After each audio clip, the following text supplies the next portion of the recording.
Hey ya guys, assalamualaikum warahmatullahi wabarakatuh. Welcome back to Yusufnya Dian Asrini. Nah, di episode kali ini atau di video kali ini kita akan membahas tentang gimana caranya supaya kalian tuh selalu bahagia. Jadi intinya kunci kebahagiaan.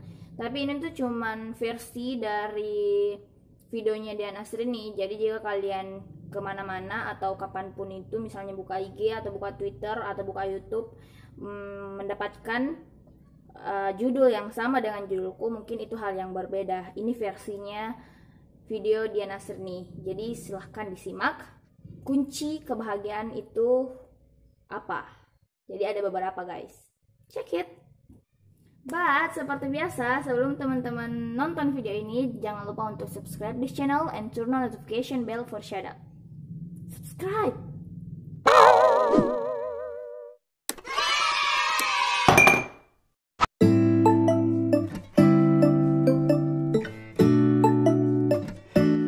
Oke, teman-teman, kunci yang pertama adalah jangan pernah membenci seseorang walaupun mereka atau ia menzolimimu, ataupun mereka kayak menjudge atau apa ya, pokoknya menzolimimu lah, atau menjahatimu seperti itu. Kalian nggak boleh membencinya walaupun mereka nggak suka kepada kalian seperti itu.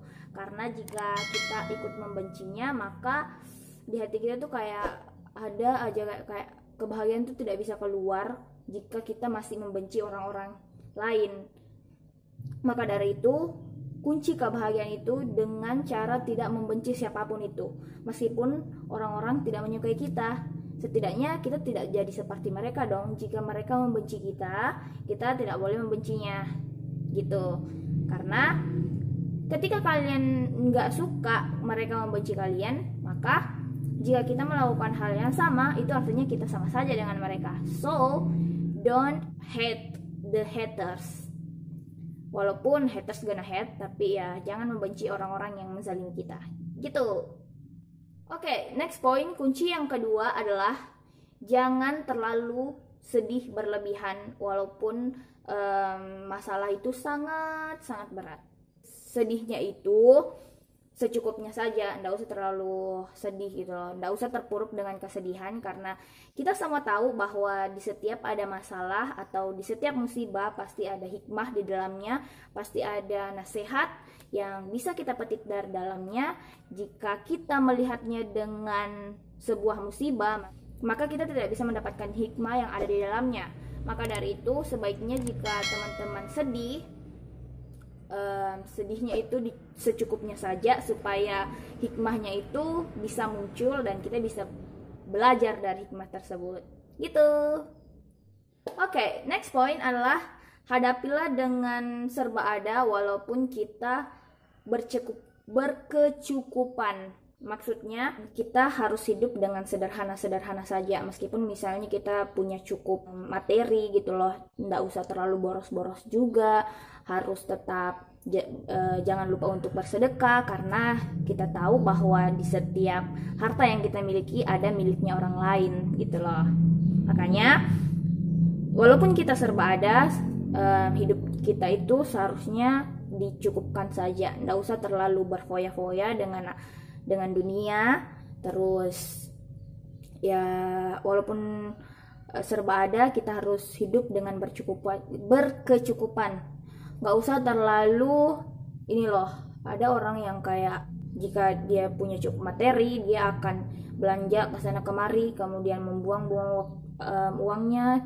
Bukan cuma dari segi materi sih, segalanya. Maksudnya ya hidup itu harus dijalani dengan sederhana saja, yang sedang-sedang saja. Bahagianya sedang-sedang, sedihnya sedang-sedang, maka kita akan mengingat untuk bahagia gitu. Oke, next point penting nih, paling penting. Jangan lupa untuk selalu berdoa kepada Allah Subhanahu wa taala, kepada Tuhan yang Maha Esa. Ya, meskipun kita sedang tidak ada masalah, tetap berdoa. Apalagi sedang ada masalah, pasti harus berdoa. Makanya jangan berhenti untuk berdoa dan bersyukur, karena orang-orang yang bersyukur itu biasanya lebih bahagia teman-teman. Walaupun serba kecukupan, materinya cukup-cukup, segalanya cukup-cukup, tapi jika kita bersyukur, kita akan tetap bahagia seperti itu. Makanya tetap berdoa dan selalu bersyukur. Selanjutnya adalah perbanyaklah untuk memberi, meskipun kita juga berpas-pasan, maksudnya serba ada gitu loh. Maksudnya meskipun kita nggak banyak-banyak banget rezeki kita harus tetap memberi.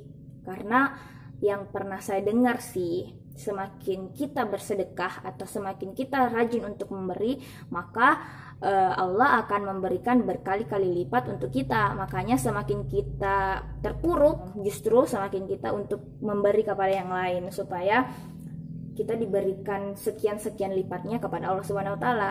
Ya, gitulah teman-teman. Meskipun kita memberi, belum tentu orang yang kita beri itu yang mengembalikannya kepada kita. Pasti Allah mengembalikan kepada kita itu melalui perantara yang tidak kita sangka-sangka. Maka dari itu, meskipun kita pas-pasan hidupnya, meskipun kita cukup-cukup saja, atau justru ketika kurang, kita harus tetap memberi, tetap rajin bersedekah gitu loh.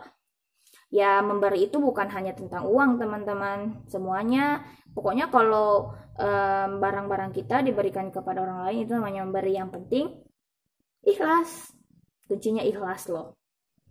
Next point, the last but not least adalah tersenyumlah meskipun hati kita menangis. Bukan kayak Joker, dia selalu tersenyum walaupun dia tersakiti. Maksudnya hadapi dengan senyuman. Meskipun kita sedang kesusahan, jangan pernah perlihatkan kepada orang lain bahwa kita sedang susah.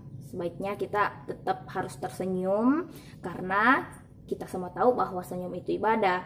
Lagi pula dengan kita tersenyum, maka stres kita yang lain-lain tuh akan berkurang. Kemudian ketika stres kita berkurang, dopamin akan naik sehingga kita bahagia. Itulah kenapa kita disuruh untuk selalu tersenyum.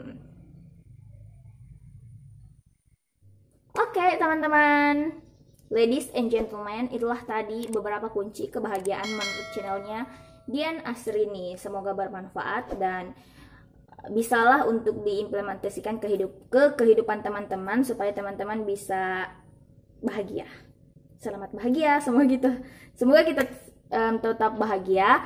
Teman-teman, jangan lupa untuk like this video, komen di bawah kunci kebahagiaan menurut teman-teman itu seperti apa, dan jangan lupa untuk share ke teman-teman kalian dan juga subscribe this channel. Oke? Thank you, see you in the next video. Assalamualaikum warahmatullahi wabarakatuh. Dah.